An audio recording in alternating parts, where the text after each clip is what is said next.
Hey, thanks for checking out The Solid Verbal. Now would be a great time to subscribe to the channel for college football content all off season long. Welcome back to The Solid Verbal, boys and girls. My name is Ty Hildebrand, that fine gentleman over there. As always, the illustrious Dan Rubenstein in springy, in summery, Chicago, Illinois. Sir! Yeah. How are you? I was awakened by a rainstorm and wind gusts and an email that said, oh yeah, your trash cans are everywhere, people. Please clean them up. So not as springy as I would have hoped. I'm good, Ty, and I'm especially good because we gave our subscribers at verballers.com this Google form to fill out based on their personal fandom of their favorite teams. Right. And we're going to go through a lot of the emotions that have been tied up in the Solid Verbal era. So that's 2008 until present, generally speaking. And as I was filling out my own form based on my Oregon fandom, right? Who's your favorite player during this era, your least favorite, what was the most heartbreaking moment? What was the most exhilarating moment? All these things that define us as fans. I started getting heart palpitations.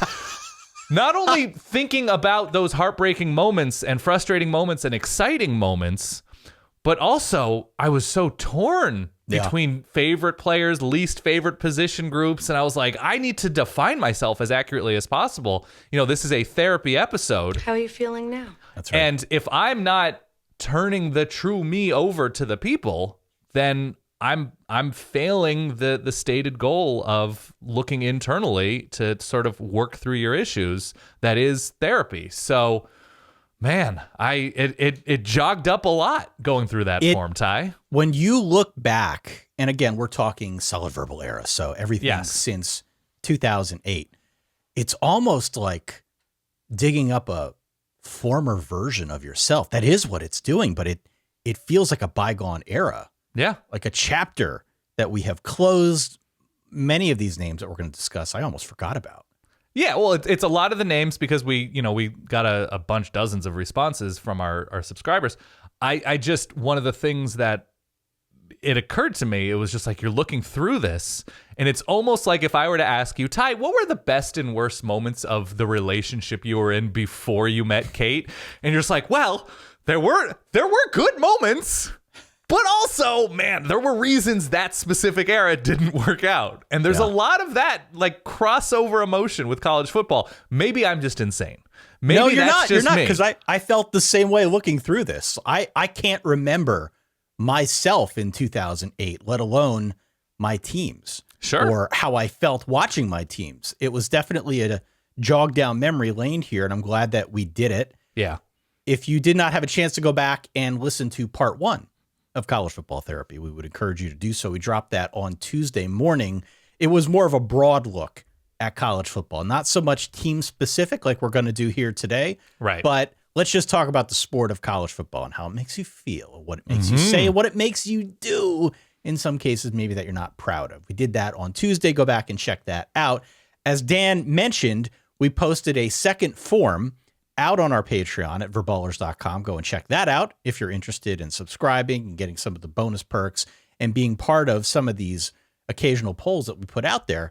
But we were asking people, what's your favorite team? And then some specifics around your team, right? Which game matters the most to you every year? Does being a fan of said team even make you happy?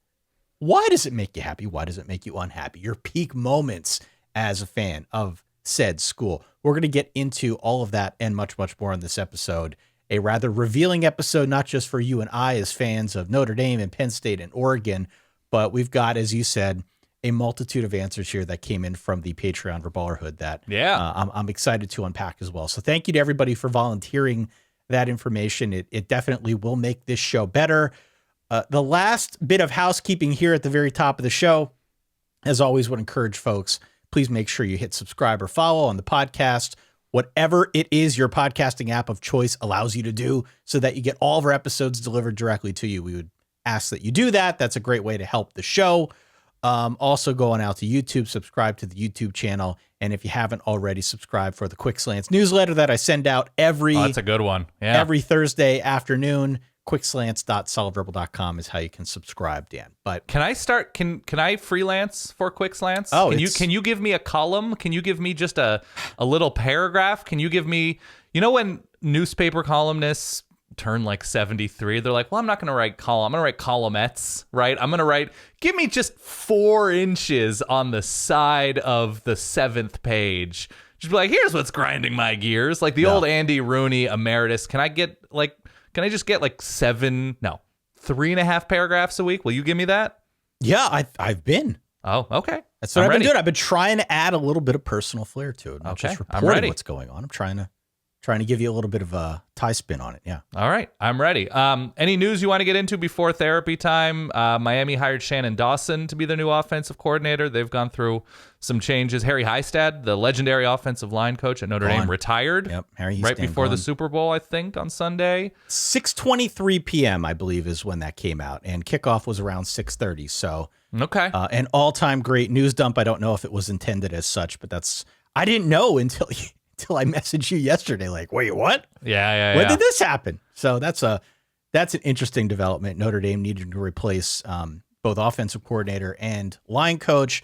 The whole thing with them potentially going after Andy Ludwig from Utah reportedly fell through due to Ludwig's buyout, which was somewhere in the neighborhood of $2.8 million. Yeah. Which, if that's true, is kind of embarrassing if that's the guy that Notre Dame really wanted. I think they also wanted the Utah offensive line coach as well. And so the total buyout package for the two of them was, I guess, prohibitive for Notre Dame. So if that's prohibitive, that's probably a separate discussion that we can have with Pete Sampson or some of our other Notre Dame friends at some point this offseason. But that search is still ongoing. Maryland has a co-offensive coordinator and Kevin Sumlin. Kevin Sumlin going back to the college game with Maryland, and also Todd Monken leaving the college game, going to become the offensive coordinator for the Baltimore Ravens.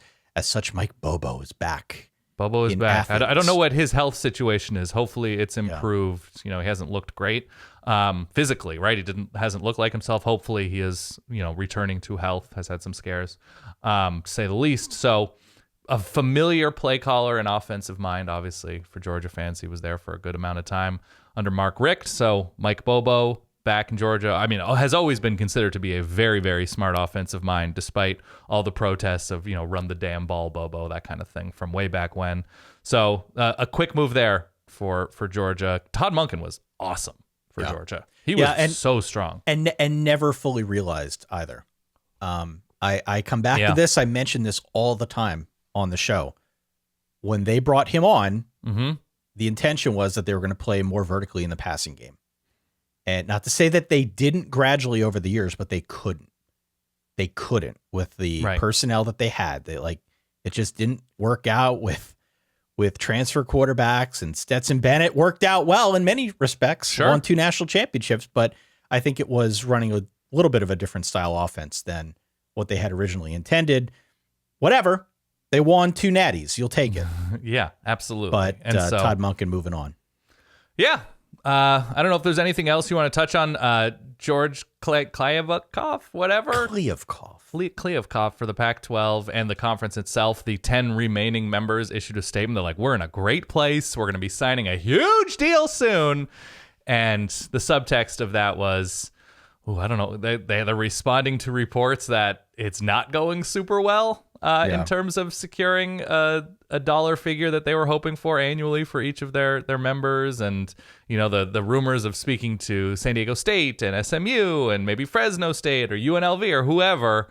It just seems like there's a lot of upheaval, and the idea that, the Big Ten doesn't have a commissioner of the future sort of puts Big Ten realignment and future additions into at least a bit of doubt. So, man, still a lot to be determined in Texas, Oklahoma, joining 2024, right? The SEC? That pisses me off. I got to be honest with you. Oh, it pisses me off. Why? To go in. Because in the aforementioned newsletter, I feel like I flip-flopped on the whole Texas, Oklahoma thing 3 times. I have. Yeah. I wrote about it initially when there was some speculation that it could happen as soon as this coming season, 2023. But that likely it looked like it would be 2024. The very next week, it's look, we're too far apart. Cash is still an issue. It doesn't seem like this thing's going to happen until 2025. I hit send on that. About 4 hours later, they announced that a deal in principle had been reached. Yeah. Both Texas and Oklahoma collectively forfeiting about $100 million.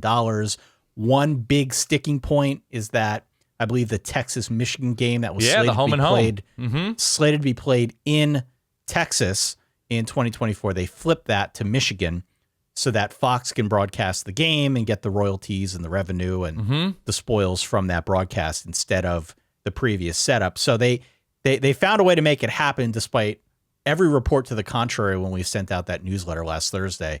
And so now, again, I have to write about this damn thing. They're going to be joining next year. Of course, the focus now shifts to how are they going to schedule? Is it going to be an 8-game schedule? It's probably going to be a 9-game conference schedule.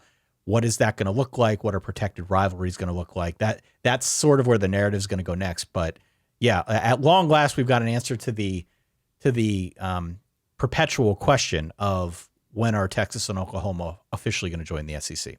Yeah, that's going to be fascinating just because of the specific Texas and A&M rivalry, getting back on the field together implications, and what the pods or what divisions or what division lists, and how schedules are going to be structured, and any sort of continued rivalries, new rivalries, and in the scheduling in a way that we don't go 11 years without Georgia A&M or something like that we like intriguing matchups that perhaps are new. So that's going to be fascinating to watch. I think more so than the Big Ten adding USC and UCLA, just because there's not that same amount of baggage because of the conference crossover with a number of these teams, with Mizzou, with A&M. Exactly. It makes for a lot of intrigue to me. It does. I think it makes the TV product, I hate to look at it through that lens, but that's just where we're at. Sure. It makes the TV product on the SEC side much more appealing, especially for teams in the SEC East, right? So you mentioned like Georgia has had to play Mizzou, has had to play Vanderbilt, has had to play South Carolina. Look, South Carolina's gotten better, but you get my point. Now, because they're going to be doing away with divisions after this season, because they're going to be adding some new teams, I think it means better matchups, more marquee matchups in the SEC. And we all benefit from that. If we're college football fans, even if we don't care a lick about the SEC, we're all fans here of better matchups across the board. And I think we'll get that to some extent. Yeah, so I like that, Greg Sankey. So the current longest trip in the new look SEC the current one is South Carolina to College Station.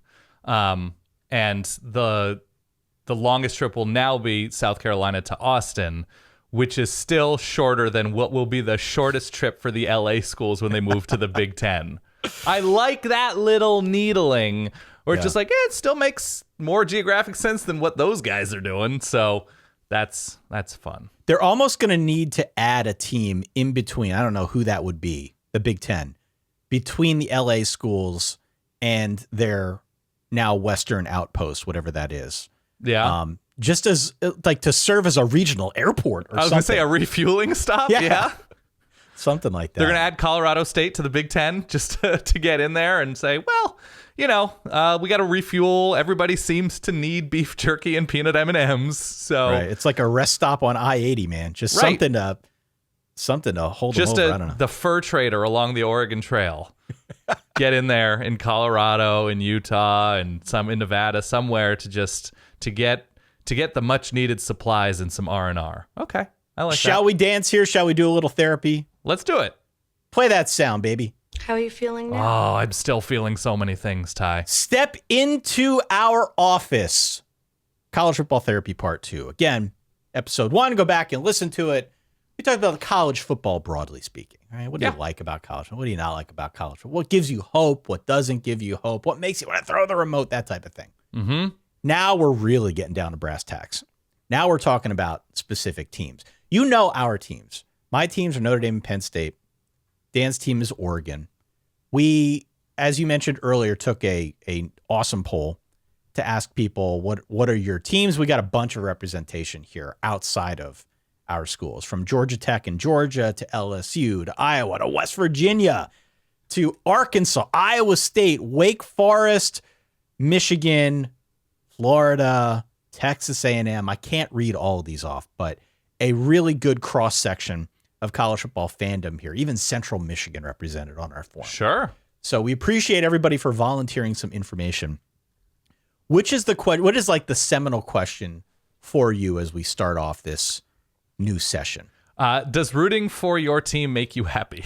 I enjoyed that because it's very specific. Even though the answer is always going to be complicated, I saw that an Arkansas fan, it said, who's your team? Arkansas. Does rooting for your team make you happy? Answer, LOL. That was the answer, which 3 little letters, countless emotions tied into those 3 letters. It also served as an exercise, the Arkansas form, of all of the, you just forget dudes' names, right? You're like, oh, that's right, Joe Adams, Jarius Wright. I understand that the emotion is tied so tightly to so many names over the years and that you irrationally hate somebody. Like, I liked that question as well. Who is your least favorite player in the solid verbal era? So that's 2008 to present. And a lot of the answers are like, I don't dislike him personally, but he was maddeningly inconsistent. I saw a Notre Dame fan answer Michael Floyd, I think. We're like, Michael Floyd is legitimately one of the most talented receivers of the past 15 years. He was one of my favorites, to be honest. But if he is one of your favorites, you also acknowledge, you're like, man, there were just like 4-game stretches where he just weirdly didn't show up. And that's the worst. You're going to like my answer when we get to that question. Okay. So of all the people that responded, the the 2 fans, excuse me, that said no, it doesn't make them happy. Yeah. Which opens up a broader line of questioning, but Auburn and Wake Forest, coming at it from 2 different perspectives. But the Auburn fan who responded here said every year is a year of staring at the abyss, knowing both your rivals are going to likely stuff you in your locker again. And then you still have to deal with the schedule that would be top 10 without either of them on it. It's miserable. That is from the Auburn fan. I mean, there was always the sensation of Auburn fandom of like, I forget if it was even year or odd year Gus, where like they would randomly just go 7-5 every other year, and then they'd go 10-2 the next, and there was no clear explanation for why that happened, other than obviously having the most dominant rival of this last 15-year stretch. That'll maybe play in a the role. history of college football. The other one here from a Wake Forest fan, and I'd imagine you can understand this perspective. It's a constant struggle against the money, prestige, and athleticism of the sport. You have this feeling if you're a Wake Forest fan where you're just overmatched in many respects. And it doesn't help now, something that wasn't mentioned here, but the transfer portal, right? Losing Sam Hartman, guys like that, that is obviously going to make it more of an uphill climb here. How did you answer this question as an Oregon fan? Does it make you happy? Yes, it is a net positive experience for me because I think it'd be very difficult to enter into a season of college football and say, well, I'm just going to watch games. I'm just going to watch big games, and that's enough for me. If you're doing that, you're not fully tied into the college football experience. There's going to be a piece of your soul, your college football soul, missing if you don't give yourself, right? It's putting yourself out there is the only way you can be truly happy.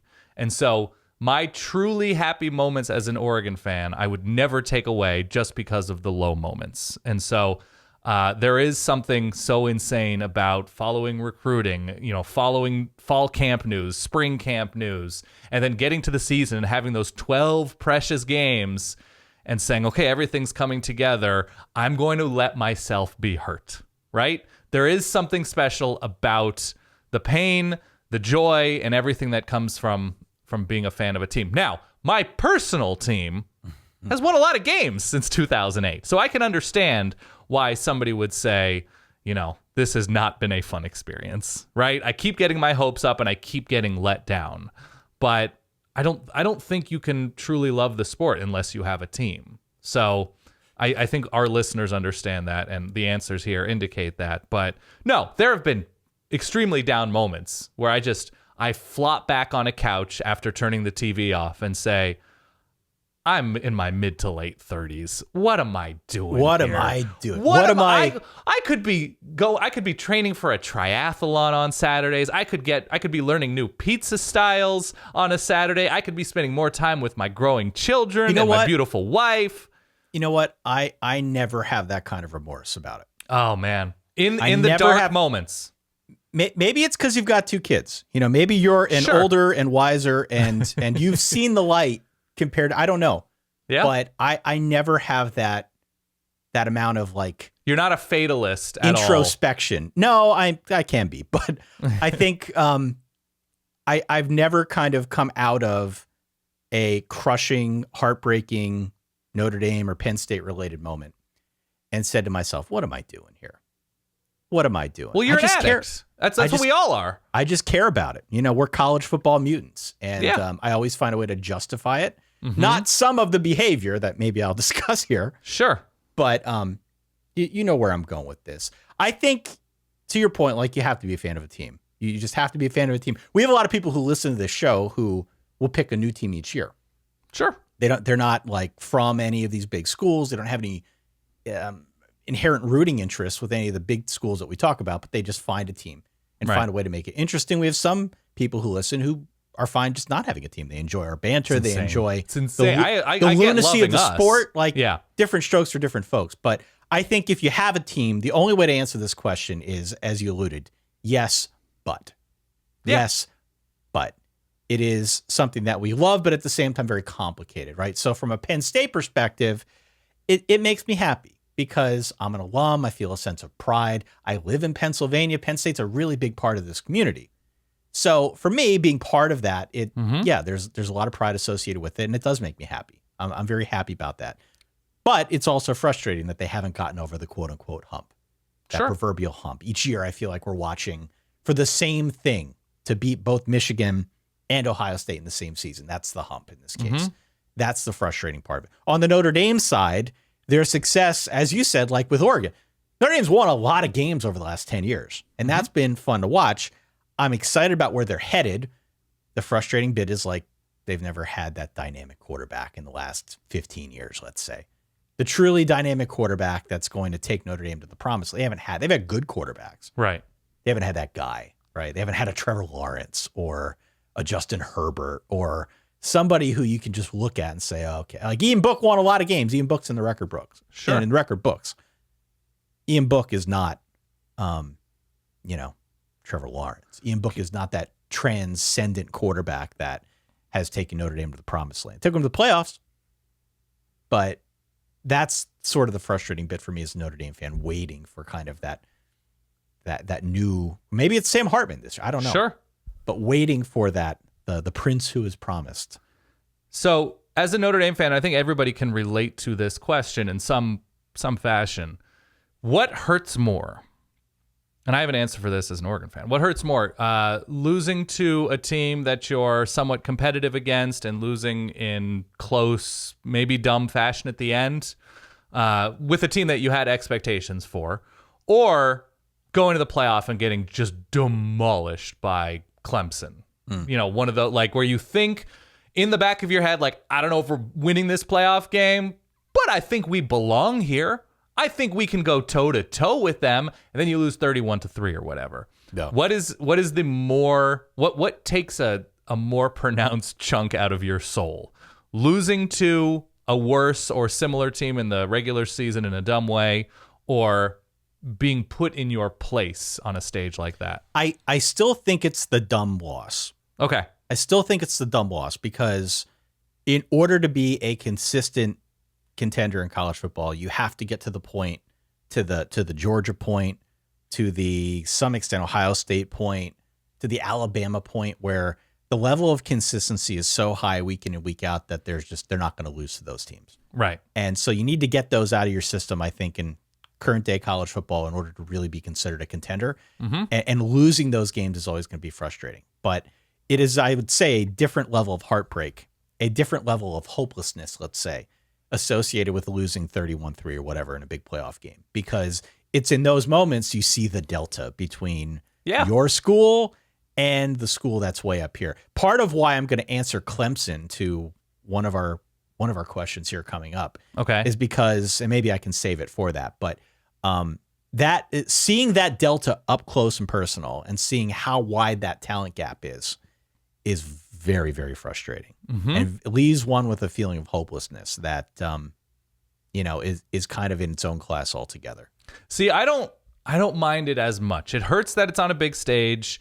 I've watched Oregon lose demonstrably in the national championship game to Ohio State, even though it was relatively close later than I actually remembered it was. It was very clear with what Zeke Elliott was doing to the Oregon defensive front and the Ohio State offensive line, that just Oregon was not going to win that game.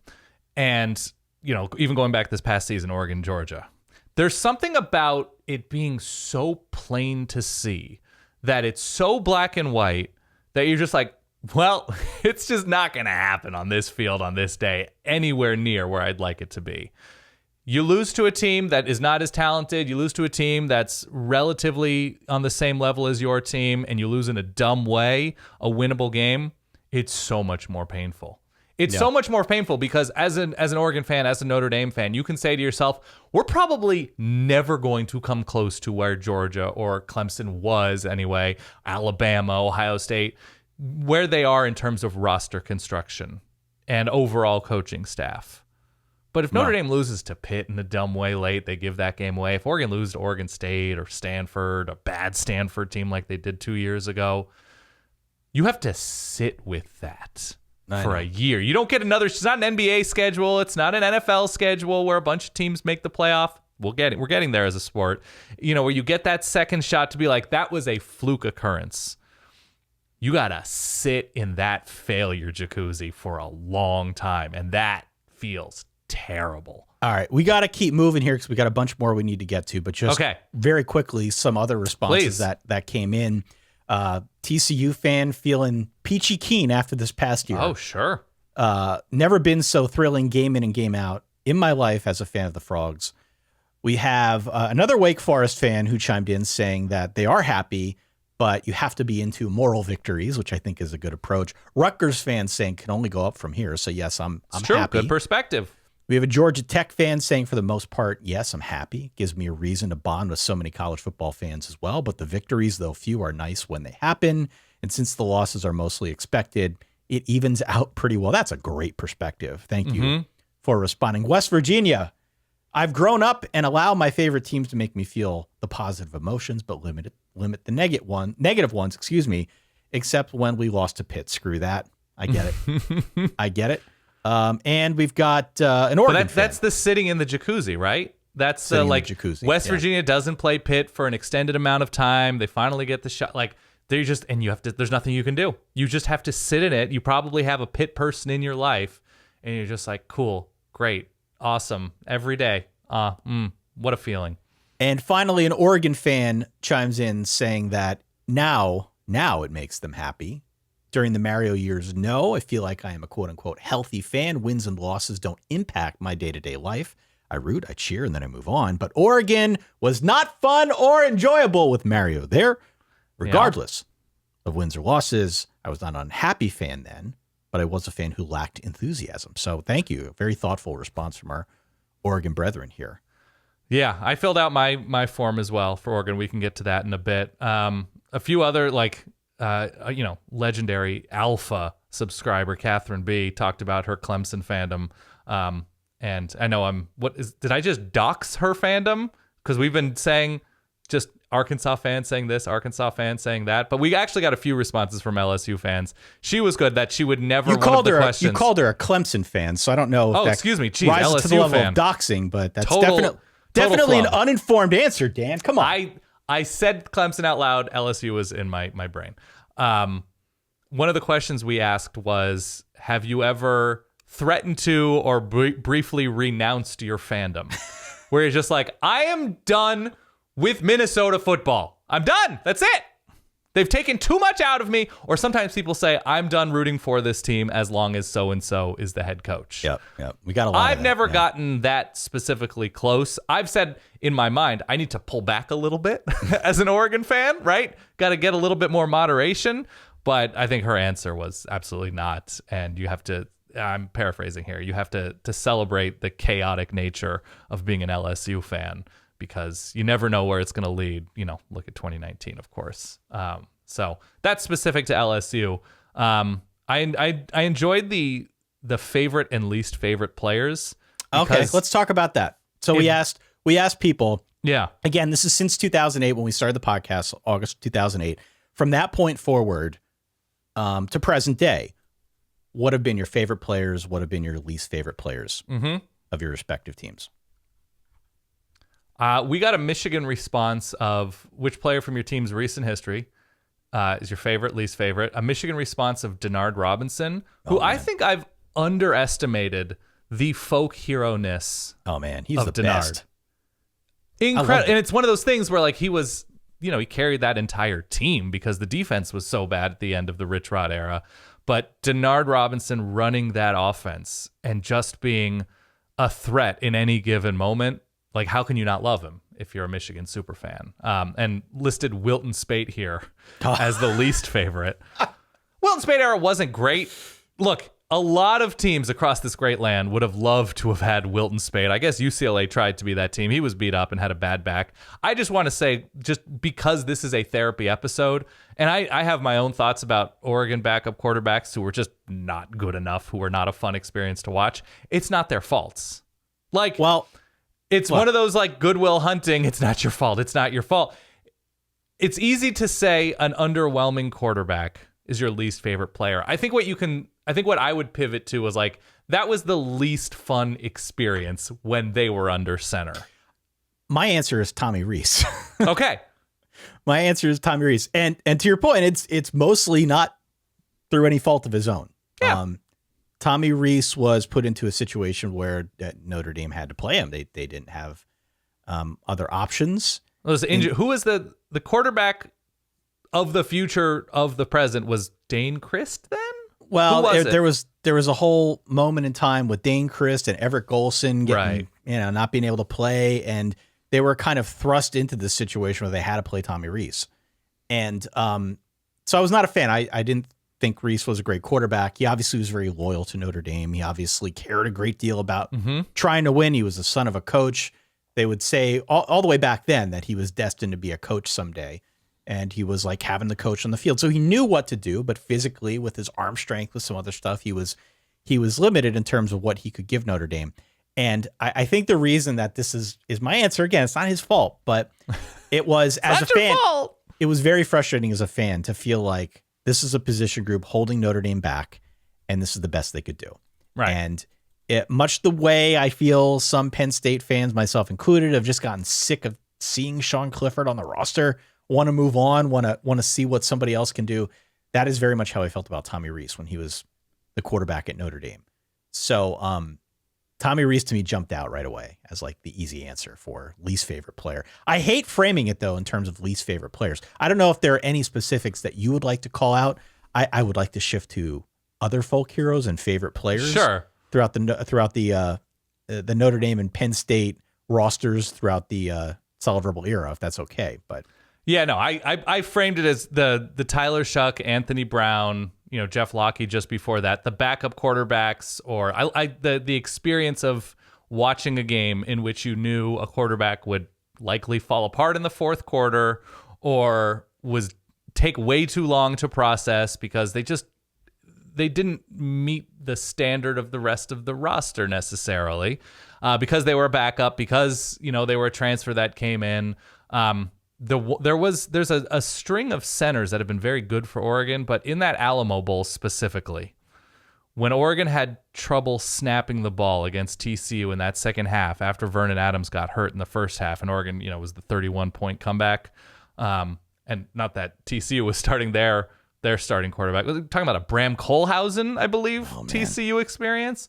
So TCU was on a similar plane, but the inability to snap a ball. I think it was Doug Brenner, who I'm sure is a good guy. I don't have anything personally against Doug Brenner, but the Doug Brenner-Jeff Locke exchange, it was a meaningless Alamo Bowl in terms of high-level stakes, but that slow bleed out of a loss with a 31-point halftime lead and just the basic center to quarterback exchange not being able to start a play, that was tough. And then the linebackers against Ohio State. That was the Don Palomera, and it was the national championship game. Oregon had a championship caliber, when healthy anyway, roster. Not as good as Ohio State's roster, but Zeke Elliott just sliced his way through the linebacking core. And that was, I want to say, Derek Malone and Rodney Hardrick. That was a tough duo in that matchup to root for.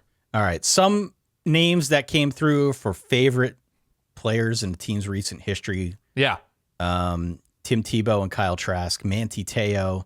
We had Mike Evans, Trace McSorley, Marcus Mariota, Denard, as you mentioned before. Khalil Pimpleton. How about this guy from Central Michigan? Wow. Nick Chubb from Georgia. Sam Hartman. Got a couple Sam Hartmans, actually. We've got Devin White from LSU. Geno Smith from West Virginia. Desmond King, the corner, I believe, from Iowa, who I bumped into in an airport once. Tyrann Mathieu, Joe Burrow, Clyde Edwards-Helaire. Tough to go against those guys, man. Demaryius Thomas, R.I.P. Yeah, that was a great answer. Georgia Tech. Someone says Jalen Smith here on the Notre Dame side. He's on my list. I love Jalen Smith. Who is your favorite Penn State and favorite Notre Dame player of the Solid Verbal era? Yeah, I mean, for me, it's obviously Saquon on the Penn State side. Okay. That's an easy answer. On the Notre Dame side, it's more complicated, right? On the Notre Dame side, outside of Jalen Smith was the first one that came to mind for me. But I go back to like Golden Tate and Michael Floyd, the aforementioned Michael Floyd, Big Bill Fuller, just because we had so much fun with Will Fuller on this show. Another one that jumps out to me. Who is the most dependably excellent Notre Dame player since 2008? Because, I mean, that's ultimately what's going to make him your favorite, right? That you can always count on them showing out and being a bright spot. I love Jalen Smith. Jalen Smith. Okay. Jalen Smith. But I could, I was big on Malik Zaire. I followed him out of high school. Sure. I was big on Kyle Hamilton. I followed him out of high, so many guys that I could list off here, but if I'm picking one, it's probably Jalen Smith. Also, maybe my most heartbreaking moment as a Notre Dame fan. I'm sure. Which we can talk about the 2016 Fiesta Bowl against Ohio State. But so great answers here from folks. Here's where I want to go next with this, though, because we did ask some deep prodding questions. Hey, can I give my favorite Oregon player ever of the Solid Verbal era? Yeah, so I thought you did. Rubenstein over here. I thought you did easily. LaMichael James. Yeah. Who was just inducted into the Hall of Fame. LaMichael James, both from a narrative perspective, almost left after his redshirt year.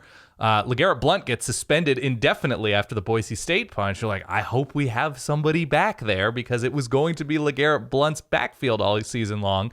And LaMichael James came in, and I think his first game starting was against Utah and ran for like 153 yards or something. And he was so automatic that if he got a crease, he was gone, that I remember specifically just as soon as I saw a little bit of oxygen, just slumping back in my chair saying, House, Gonzo, gone. And so he was so good for the 3 years he started and played for Oregon that it coincided, of course, with the Chip Kelly era, but he was so fun. And I think at one point he like dislocated his elbow in the middle of a game and went to the tunnel, popped it back in. Don't recommend anybody doing that. Went back into the game. And so in terms of the term folk hero, I don't know how you put anybody of the past, dozen years or whatever of Oregon football over LaMichael James. Just LMJ, the guy. baby. Yeah. LMJ. All right. Good answers from the Verballerhood on this one. I want to talk about highest and lowest moments as being a fan of a team. Yeah. Because you get some really interesting answers when you ask, what's your peak moment as a fan? And what is your lowest moment as a fan? We also asked, what is your most heartbreaking moment as a fan, which sort of goes hand in hand with lowest moments, but a bit of a difference there. I will start with my highest and lowest moments as a Notre Dame fan. My highest moment definitely was the 2015 season opener. This was the start of the Zy era. They drilled Texas 38-3. You remember that game? I do remember that. Tyrone Swoops. They drilled Texas. And that was seemingly the start of an incredible season for Notre Dame. It was an incredible season, but it just didn't turn out the way we expected after that first game, because what happened the very next game, Malik Zaire got hurt. Notre Dame was on the precipice of losing on the road to UVA. They bring in Deshaun Kaiser. They win very late in that game, a heroic game. And they go on to do great things. There was another moment I should have wrote this down, 2012, 2011-ish. Okay. When they knocked off Oklahoma in Norman handily. Oh, yeah, I remember Oklahoma. that. And that was, I remember watching that game with Mama H, and I was like, oh, baby, this team. This team has what it takes. Mm-hmm. And went to the national championship that year, and that was the game that I fell asleep. Not my lowest moment as a Notre Dame fan, but that was a peak moment for me. On the By the way, Malik Zaire, 19 of 22 for 313, 3 touchdowns, no interceptions, 4.2 yards per attempt to open the season at home, just destroying that year's Texas defense. If you are not, for lack of a better term, intellectually and emotionally rock hard after watching that performance, what are you even doing? That was one of those where it's like a big win. I couldn't sleep afterwards. I consumed all the content. Like, is it the statue going to be platinum, gold of Malik Zaire outside of the stadium? Yeah, of course. Not just because we were doing this show, but I was up all night, very excited about that game, that win. On the Penn State side, it's a 2016 Big Ten championship. That's the game where they played Wisconsin. They were down 21. Oh, right. Late in the second quarter, and then came back to win. I watched that game in a friend's apartment, and we pissed off the neighbor. The neighbor from upstairs came down twice and was knocking on the floor to try and get us to shut up because we were yelling so loud. And they had small children. They were trying to put the kids to bed, and we were just screaming our faces off at the TV. And do you remember the very specific strategy employed by Joe Moorhead and Trace McSorley to come back and win that game? Do you remember what we called it? I don't know if I do. F it, go deep. Oh, that's right. F it, Saeed Blacknall, Deshaun Hamilton, to a lesser extent, Mike Gesicki. I pulled up the box where I did not remember all of these numbers. Saeed Blacknall, there's a name. Saquon didn't do much in that game. He was fine, 19 carries for 83, but Trace McSorley threw for nearly 400 yards, 12 yards per attempt, 4 touchdowns, and realized we might be able to pick on this Wisconsin secondary a little bit. How about you? Go deep. What's your highest moment as an Oregon fan? What did I list here? Let me pull up because there's been a lot of good ones. Okay. My high moment was, specifically it was, high moments. You have watching Oregon run over Florida State. Watching Oregon run over Florida State, specifically the Jameis fumble, as he slips and fumbles it, and Tony Washington scoops it up. That was just it was a cherry on top of the victory Sunday. That was there. I mean, Ohio State in the shoe. Vernon Adams shredding USC is an underrated peak moment of the past 15 years. I was in the stadium for Wisconsin, not to pick on Wisconsin with both of our peak moments here, but that was, the DeAnthony Thomas long run, LaMichael James, Melgore was in that game, I believe. Oh, no, that was Monte Ball, I want to say. And it was just in the Rose Bowl, a great game. Oregon wins it with a ton of speed. That was the game that they debuted the chrome helmets, if you remember. Right. That subsequently have become a thing in the sport. And if it's a non-just championship or huge stage moment, and I think this was the 2008 season, Jeremiah Masoli in the Holiday Bowl. I was in the stadium, standing next to West Coast Kevin, absolutely demolishing the lineage of a safety in the open field. Completely trucks a safety, and you hear it from the crowd. You hear that kind of smack from the crowd, but you have like 5'9.5" Jeremiah Masoli built like a refrigerator, trucking that Oklahoma State safety. That was pure college football bliss and nirvana. So that is the micro moment for me as a peak Oregon fan. We got some really interesting answers here. Okay. Georgia Tech fan. The 2014 season by far, Harrison Butker, remember that name? Of course. Kicks a 53-yard field goal to force overtime against Georgia, and we win in Athens. Respondent was at the game. Mm-hmm. And then they went on to beat the previously number 1 ranked Mississippi State Bulldogs in the Orange Bowl, finished 11-3. That was a big year for Georgia Tech. I remember talking about that in the moment.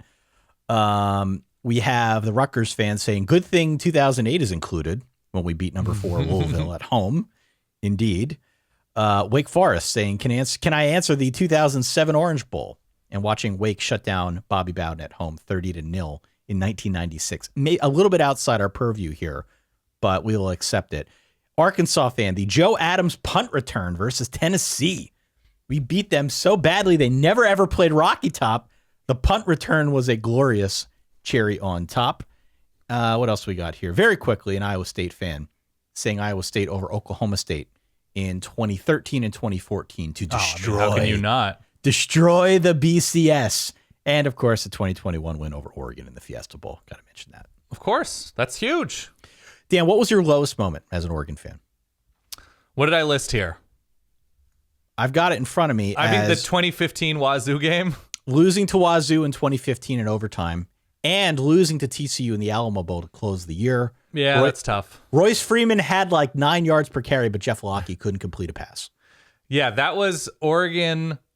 I watched that game on a laptop in a courtyard by Marriott in beautiful Dallas, Texas, or maybe on the outskirts of Dallas, Texas. Had a sad Outback Steakhouse meal shortly thereafter. There was something about closing the laptop when it became official, losing in overtime, where anytime Royce Freeman touched the ball, it really was a first down. He was so good. He was so good in college. And because I want to say it was Vernon Adams' year, Vernon Adams was injured. They go to Jeff Locke, and it was just, I don't know I think it was rainy, which doesn't help things, throwing the ball downfield. But there was imagine the worst possible outcome of you throwing a slippery football in front of 62,000 people or something, having the ball go straight up or directly to the side, or it was just. It's one of those games, and we all have them as college football fans, when there's a quarterback in where you're just like, nothing personal. You don't meet the standard of the rest of the team. And a 3-hour game lasts 8.5, right? Where you're just like, can this game please end for the sake of all of us involved? And good for Wazoo. That was a Mike Leach Wazoo team. Good for, the Cougs going to Autzen Stadium and coming up with a win. I'm sure that was a huge moment for Washington State fans. But man, that it is like an all-time, there have only been 5 times or something where a running back has rushed for at least 270 yards and lost, or had 9 yards per carry and lost, and that was one of those games. What I find interesting about the way that people answered this question, we asked people, what is your lowest moment? What's your most heartbreaking moment? In pretty much every case, we had different answers. Yes. The lowest moment is not necessarily the most heartbreaking. When we talk about heartbreaking, we're talking about that stomach punch. Yeah. That stomach punch moment that really hung with you. In pretty much all cases, we see a lot of people remembering exactly where they were. So maybe it was this rush of the hotel room. Yeah. This rush of adrenaline. You know how it is, these moments in each of our lives, these traumatic experiences where you remember down to the second what you were doing. We tend to see a lot of that in many of the answers we got here.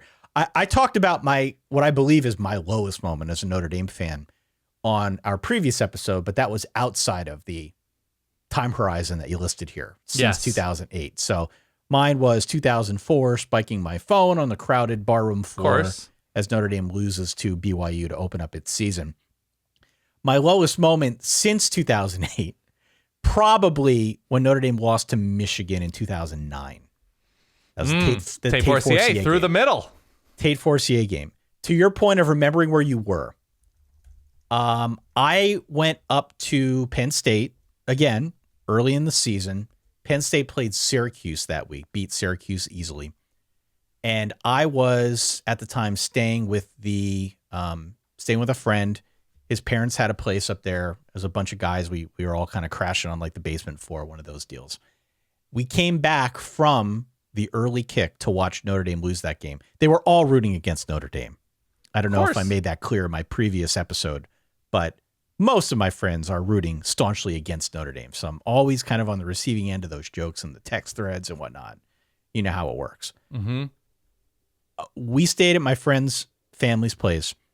I remember distinctly watching the end of that game in their living room. Oof. I'm on all fours in front of the TV, watching anxiously. And when they lost, I'm pounding on the floor. I was not intoxicated. It was a why. I'm pounding on the floor. And there was a very distinct moment where I looked up from my little tantrum and saw the stepmother of my friend with this look on her face, like, why is this guy in my house? Yeah, of course. That was a low moment for me. I think, and we got this response from a number of Notre Dame fans, not necessarily that game or that moment or anything, but in terms of Notre Dame fandom, it seems like the great unplayed rivalry in the sport for no other reason, because Notre Dame's an independent team, technically speaking, is Notre Dame, Michigan. Michigan. Yeah. That Notre Dame, like Michigan to Notre Dame fans, beating Michigan gives Notre Dame fans, which you can't paint an entire fan base with one brush, but it seems to be a more pronounced bit of joy than beating USC. Like, I think if Notre Dame fans, if you gave them a vote, and like, who would you rather beat by 3 touchdowns every year, USC or Michigan? Yeah. Because of the proximity, because I'm sure a lot of people who went to Notre Dame applied to Michigan and vice versa. I'm sure a lot of people who work in offices throughout the greater Midwest area have Notre Dame people and have Michigan people in it. It's a more real, visceral thing from the outside. I'm on the outside of this. I'm married to a Michigan person. I work with a Notre Dame fan. But to me, Michigan, Notre Dame is the great, why aren't they playing every year? What is the reason? And I understand Michigan scheduling Notre Dame kind of goes against the ethos of the Jim Harbaugh scheduling experience, but it's insane. This is something that we should have every year. Notre Dame, Michigan, no brainer. Yeah. Yeah. And, would you agree with that? That like, if you ask Notre Dame people, they'd much rather beat the brains out of Michigan than USC? Yeah, we had some people on the Notre Dame side respond with the national championship game against Alabama. But we also had a bunch of other Notre Dame people respond with Michigan stuff, not just the 2009, but I think there's a 2011 game against Michigan that somebody sent in. So there are moments here, I think, overwhelmingly on the Michigan side against Notre Dame. Then I haven't seen one against USC, not in heartbreaking, not in lowest moment either. Right. So there's definitely some merit to that. Well, the Bush push happened before the solid verbal era. Bush Maybe push that's was why. 2005. That was a stomach punch. I was there, believe me. Yep. Some interesting answers. We have Iowa losing to Tennessee in the Music City Bowl, low moment. Okay. Yep. Michigan fan writes in the 2014 season, anything Dave Brandon related. Oh my gosh. Talk about a bygone era. We have a Florida fan writing in 2017 loss to Georgia. We lost 42-7. And it was the realization that in year 2, Kirby was turning them into a Bama-like monster, and that they were justified in firing Mark Richt. Right. Interesting. Okay. An A&M fan says probably this year. Yeah. Yeah. There's a difference. The difference between low moment and heartbreaking is heartbreaking involves hope. Low is just the complete void and a moment where nothing exists in the way of positivity and hope. You're like, man, this is rock friggin' bottom. And so do you want to get into what people don't understand about your team? I do want to draw a distinction very quickly, Please. though. Before we do, I want to talk about heartbreaking moments. Yes. Heartbreaking moments, very, very specific. So for me, there are 2 things. I mentioned the Jalen Smith Fiesta Bowl, the injury. Right, injuries are heartbreaking, and they turn your stomach. And especially in the case of Jalen Smith, where this guy's going to be a first-round pick. At the time, I think he was rumored to be a top 5 selection, maybe number 2 overall. Goes into the Fiesta Bowl, decides he's going to play. It was questionable that he should play, but he decided he was going to. Ends up tearing up his knee against Ohio State, and that was hard to watch. He went on, he was able to play in the league and all that, but had lost the step and obviously a little bit of the luster that he had going into that draft cycle. Beyond that, though, the monsoon game for me. Yeah. Bring your own guts. The monsoon game. This was the OG monsoon game, at least with respect to our show. Yeah. This is 2015. Notre Dame loses by 2 to Clemson. They played that game in a tropical storm. That's Deshaun Kaiser? It's Deshaun Kaiser. Yeah. A friend of mine had a wedding that day. And I watched the second half of that game from our hotel room. And it was one of those deals where I think it was between the wedding ceremony and the reception, where we had time to kill. We invited people back to our hotel room. So there are a bunch of couples there. I had booze. Everyone's drinking, enjoying themselves. I've got the game on TV. I'm laser focused on this game. Not drinking a drop. I am laser focused on this Clemson Notre Dame game. Obviously, they lost. Yeah. They lost. But notably, this was like 4 months after we got married. And I've made the joke before that if I hadn't been married before that game, before that experience, not only would solid wife Kate not have married me, but certainly nobody else in that room would have either. I was a basket case after that game, and I was crestfallen. And all the good vibes of being around people who were exuberant and excited and celebrating matrimony, I wanted no part of it. The rest of that night, I was inconsolable after that. I was going to say, that's one of those things when you watch a game with outsiders, right? Or in the proximity of outsiders. They don't get it. They don't get it. Do you have any bit of the talent needed to shut off how inconsolable and to shut off your heartbreak? Like, because if you're at a wedding, there's a lot of small talk involved. You're at a table with other people. You're paying attention, allegedly, to toasts and stuff like that. Can you partition? Can you compartmentalize and be like, great to see you too, but on the inside, you are just a dumpster of emotion? Can you fight through at all? I probably, arguably, cannot. I'm real tough. To an extent, but there is a level of small talk that you get to that point. And it's like, all right, dude, like I've had enough of this. Like, yeah. Right, well, see you later. Somebody probably walked away from that wedding saying, man, Kate's husband's kind of a prick. Yeah. Oh, absolutely. Absolutely. Absolutely. Yeah. It was. And you just have to make peace with that. That's part of being a college football fan. Not the best version of myself. Right. Not the best version of myself. If you've never been around people and had somebody experience a heartbreaking, or somebody experience being near you during a heartbreaking loss, and somebody in that group not saying, man, he's just, I don't know, it seems like he got kind of a screw loose. You're not a real college football fan. Sorry, you're just not. There is nothing worse than being the person in the room that reacts to something in a way that makes the whole room go silent. Yes. Yeah. People probably worse thought than that. You were going through labor pains. Just a lot of that. I've been there. I don't think I've had to watch. I'd have to think about it. I don't think I've had to watch a big Oregon game at a wedding, because I've worked in this industry full time longer than you have, to the point where I've been able to tell, whether it's Jody or whoever, that this is work. Saturday's a work day. Yeah. Where no. This is more recent for you, where Saturdays are a full-time work day. It's I've had good experiences at weddings because I just watched other crazy games and I didn't have the emotional tie.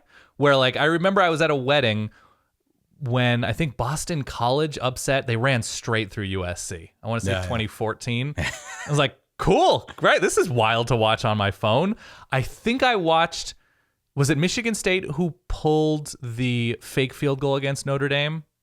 Yes. I want to say that. Yeah. I don't know, it was 2010, 2009, somewhere in that range. I watched that from a wedding. There have been those moments. I don't think I've been around people when Oregon has lost a terrible game and they've thought to themselves, "Oh, Dan's kind of a prick. He doesn't know how to handle football fandom."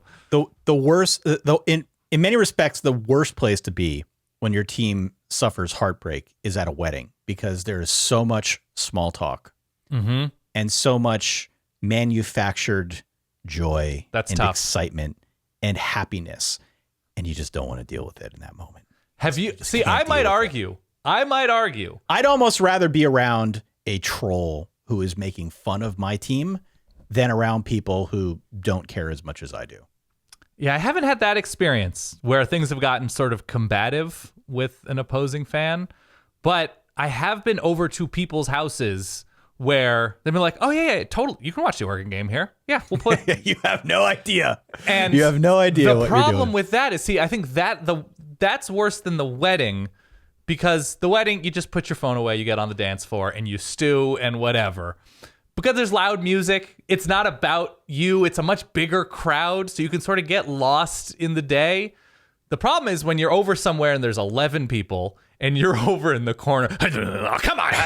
And you have to be mannerly. Yeah, faking the manners. And then so you're just over there isolated while people are like, so that's Dan, I guess. Yeah, that's Dan. tough because then you have to come back to the rest of the people and they're like, sorry, Oregon lost. I'm like, they didn't just lose. Let me tell you about what happened.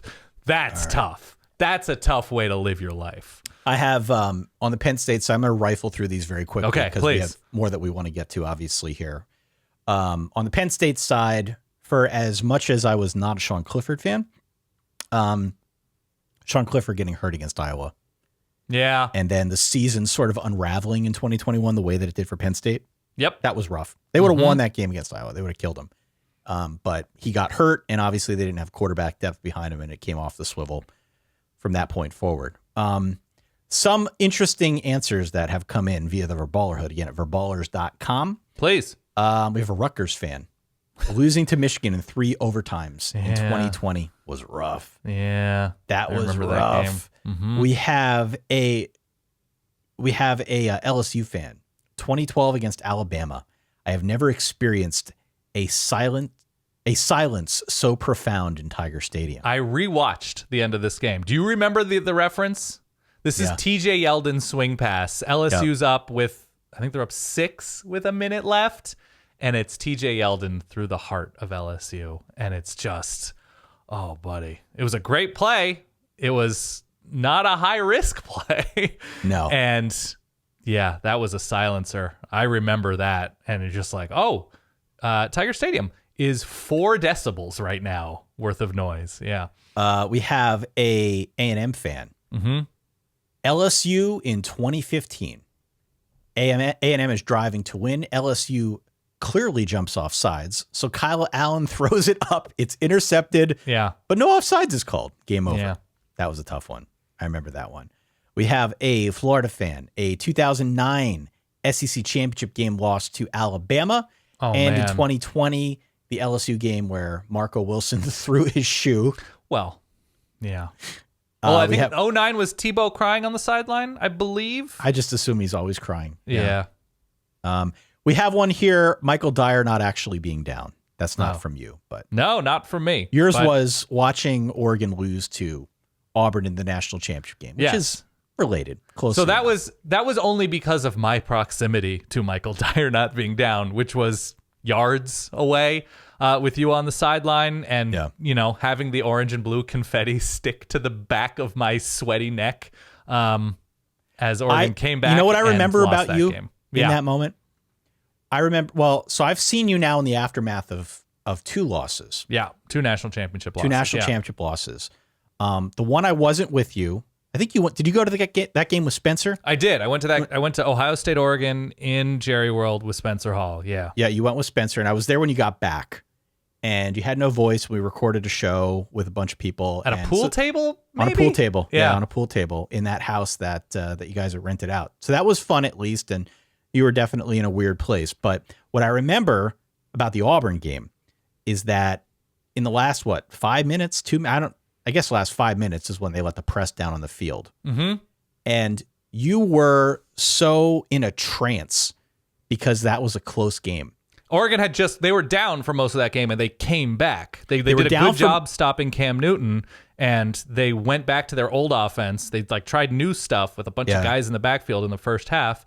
They go back to the old offense and Darren Thomas started shredding them. Yeah. You were in a trance and you were so fixated on the game that I think you were unaware of the surroundings. You were unaware of the time on the clock, unaware that we could go down on the field. For what it was worth, this is my first experience at a national championship. Yeah. So I had no idea what I was doing either, but you were just out of it. Yeah. It was like you had been hit with a stun grenade. We watched a good chunk of that game on a 75-inch TV in 3D. That's right. That's right. Next to the guys with the Fiesta Bowl jackets on. Next to the Fiesta Bowl guys, and I want to say Michael Wilbon. Wilbon was there too. I remember that. Yeah. But my lasting memory from that moment was me kind of shepherding you into the elevators, down onto the field, kind of walking you through. You had been through this process many times over. This is my first time doing it, but you were so out of it and so fixated on the game that I felt like I was like I was an elder statesman leading you to shelter and down onto the field. You were basically the one to say, like, Oregon is in a position that there's a very good chance they're going to win the national championship. You're going to want to be on the field for that. Yeah. And I was like, oh, yeah, I guess that makes sense. Let's go. Yep. Yeah. Yep. So I remember that, and I remember you afterwards. That was tough, man. Yeah. I felt bad for you. I really did. That was a tough beat. Yeah. What don't fans understand about your team? Maybe I like the Mizzou answer here. I don't know if you have that right in front of you. If you can pull up the Mizzou answer, it was something along the lines of, a lot of SEC fans don't feel like we belong here. But newsflash to basically everyone other than Florida and Georgia in the East, we've been in the championship game twice since you've been in this game, if at all. So newsflash to Tennessee, South Carolina, Kentucky, good one here Ole Miss from fans. Yeah. Good one here from an Auburn fan. What most fans don't understand about our team is that we really don't have insane expectations. We just want to not have losing seasons randomly anymore and beat our rival on occasion. We're okay with a mind-numbingly stupid loss here or there. The national title, even the SEC title, aren't the requirements. Beat Alabama, beat Georgia once in a while, 3 to 4 years, whatever. Don't have losing seasons, put big time effort into recruiting, and you'll be fine for 7 to 10 years. That's really interesting perspective. Did you see a Notre Dame fan answer this question with, no matter how much you hate our program, we hate it more? Yeah, we hate ourselves more than you hate us most of the time. Yeah.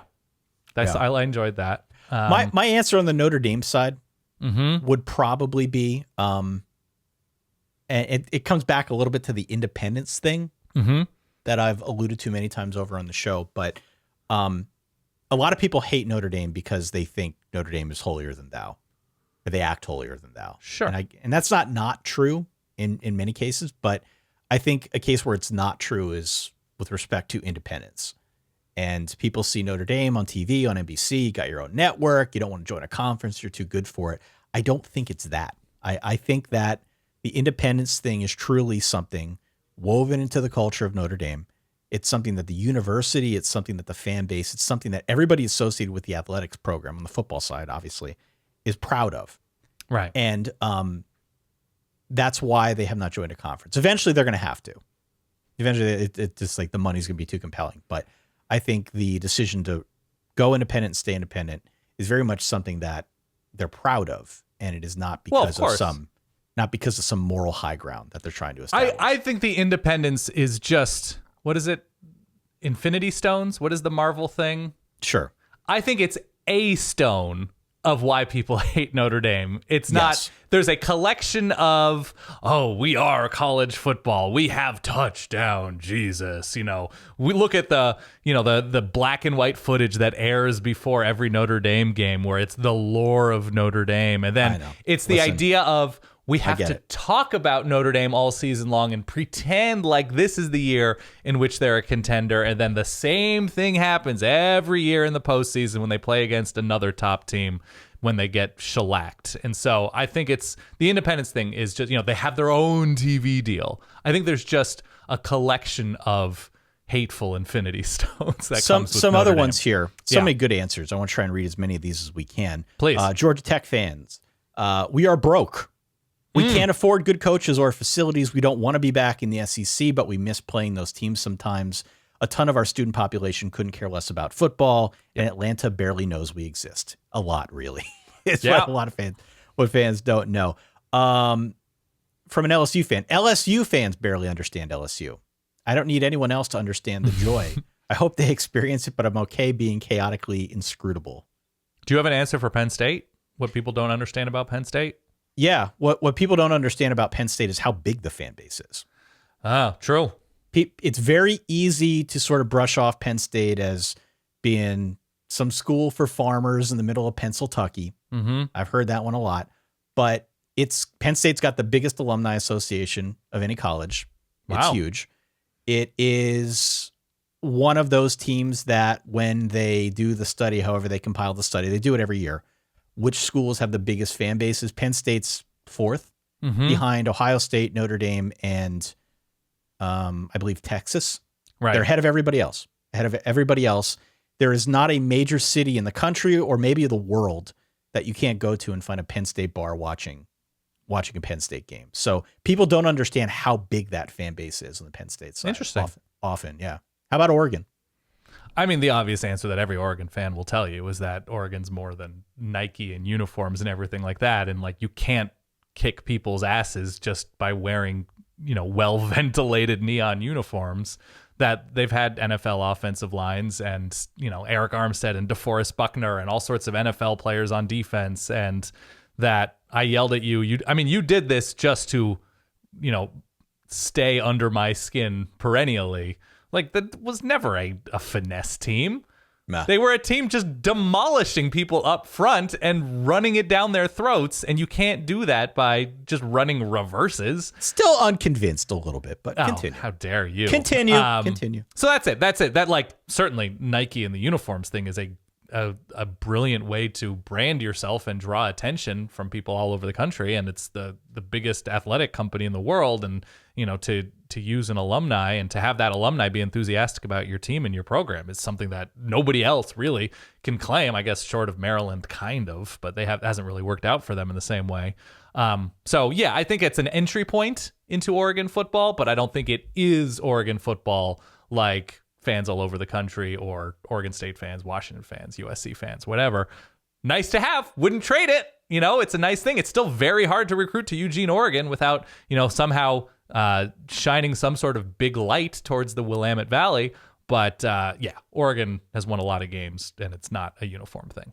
Iowa fan. I think a majority of the fan base is afraid of becoming a bottom dweller in the post-Ferentz era. But That's interesting. Had success, the Hayden Fry era, like they've won a lot of games as a program. That's interesting. That's a very, very interesting response here. Let me read one more of these, and then we'll get to our final question. Please. Okay. We've got a West Virginia fan saying the purgatory of being in the Big 12. I love most of these fan bases, but the programs don't make me feel anything, and that's common. When you aren't competing for championships and your rivals were taken away, you can't understand how much joy that takes out of it. Look, we've heard this time again about college football. All right. In our last 5 minutes here, Dan, please, do we want to talk about the closest you've come rationally or irrationally to denouncing your fan base or denouncing your school? Your fandom, yeah. Your fandom. Or do we want to talk about where teams see, where fans of teams see their the ceilings. Irrational ceiling? Yeah, let's talk ceilings. What is, rationally speaking, the ceiling for Oregon? Is it national championship? Runner-up. I just don't think they're going to get to the point, barring some sort of crazy injury luck, that they stay crazy healthy and they run into a Final Four of 3 backup quarterbacks or something, which, look, Oregon lost to a 3rd-string quarterback in the national championship. That's even probably not enough sometimes. Barring that, I don't see a way in which, especially in the 12-team era, Oregon's going to win a national championship. I just, unless Kirby Smart retires and Georgia hires poorly, Alabama hires poorly after Saban, Ohio State hires poorly, and Dan Lanning works out and creates a crazy deep team and is the superpower, which I give less than a 1% chance of happening, it's national championship runner-up, that they can get lightning in a bottle, but ultimately when you have to compare 3 deeps to somebody else, it's just not going to work out. Yeah, I think for Notre Dame, I think it's probably Final Four in the 12-team era until they get that quarterback. Yeah. If they get the quarterback, then, the defense has been in a good spot. The offensive line got to a better spot. Who knows where it goes now? But I think, they've obviously proven they can get to the playoff. They haven't proven much beyond that. But I think what they're really missing is that high-level quarterback. And at the moment of time of recording, an offensive coordinator. And an offensive coordinator, of course. Penn State's a different story for me. Penn State has not made the playoff, but they could be in that position now where they have the high-level quarterback. It's that situation of the hope killing us. And so I think the ceiling with Drew Aller is undoubtedly much higher than it's been for Penn State over the last couple seasons. The issue is we haven't really seen him in big-time game action. Where's he from? Drew Aller is from Ohio. Okay. So come back to me a little bit later on this year, and maybe we'll talk a little bit more about the answer to this question. Also the problem, less so for Notre Dame because of the national net with which they cast recruiting, is top flight quarterbacks don't necessarily come from the Northeast and Midwest. If you look at the collection of quarterbacks who are Heisman finalists and national championship quarterbacks or playoff quarterbacks. I don't have the data in front of me, but I suspect a lot of them are from beneath the Mendoza line, right? Beneath the Mason-Dixon line. Mendoza line is a baseball thing. The Mason-Dixon line. And so it's just going to be the sheer numbers. It's just tougher to find that top-tier dude somewhere in the Midwest or Northeast, which is where Penn State recruits. All right, very quickly, some of the answers that we got from our respondents. Some are coming in as we are doing this. So shout out to Paul, Michigan fan Paul, says national champs. I really think rationally and irrationally. I think that's fair. Florida fan Raul saying we should be at the Bama, Georgia level, and our recruiting should be top 5 annually. The inability to recruit at that peak level the last 10 years has been disheartening. I would agree with that. We've got from Notre Dame fan Justin, Notre Dame national champs, baby. Okay, we've got. See, I don't think Notre Dame and Michigan have a national championship ceiling. I mean, you said top 4. I know I'm not disagreeing with you. I'm saying I think Michigan is a top 4 ceiling. They have the best coach, arguably, that they've ever had, just because of how much more difficult it is to win in the modern era. And this year they lose to a team who got historically drilled in the national championship, and they lost to that team last year comfortably. And so it just seems like Michigan is in its place. So I don't know. All right. Central Michigan fan Josh. Western Michigan went undefeated. They made it to a Cotton Bowl as the AP number 12 team in the college football playoff rankings. Mm-hmm. Based on that history, it is completely rational to believe that Central Michigan can make the college football playoff. I actually agree with that. Maybe not. That the Chiefs can because the Broncos did? Well, because they're going to expand, I think is the underlying point here. Yeah, I don't think the MAC is going to be the big winner in the G5 program. Although, who knows? With the American being sort of drained of its top-tier teams, we'll see, I guess. It's possible. Anything's possible. Kevin Garnett. Here is what we are going to do. We'll close things out here with a Mizzou fan. Why not? Okay. We opened it up with Mizzou fan Davis saying, I rationally believe we can get back to 10-2 at our absolute best. There we go. Listen, we had a bunch of answers here, and we had a bunch more questions that we did not have time to get through today. Yeah. Why don't we save some of those for our Brew and A? Yeah, let's do that. Let's save some of these for our Brew and A. It's our bonus episode that's available only to our Patreon folks over at verballers.com. Go and check that out. We probably got like 4 or 5 other questions that we didn't get through. Yeah. So I'd like to call some of those out, even some of the ones that we didn't get through on Tuesday, because I think we got really great answers from people. We appreciate so much. Our Patreon, Verballerhood, again, verballers.com. If you want to join in, get access to the bonus stuff, go on Discord, vote in some of these polls, answer surveys, and whatnot throughout the offseason. Don't forget to hit subscribe to the show. 2 episodes publicly every week. Make sure you follow along on YouTube. Make sure you subscribe to the newsletter, quickslants.solidverbal.com, Dan. Yes. This has been fun. This has been cathartic. I'm glad. For me, too. Yeah. I love remembering a lot of these guys' names, too. That was also fun. Just randomly across the sport. Hope you all enjoyed this week as much as we did. Write in solidverbal@gmail.com. Let us know what we can do better. Let us know what you enjoyed, what you didn't enjoy. And your answers for these. Tweet us. And your answers. We want to hear your answers as well. Yeah, your team, your heartbreaking moments, your high points, your favorite players, what people don't understand about your program. Email us, tweet us, whatever you want, at solidverbal or solidverbal@gmail.com.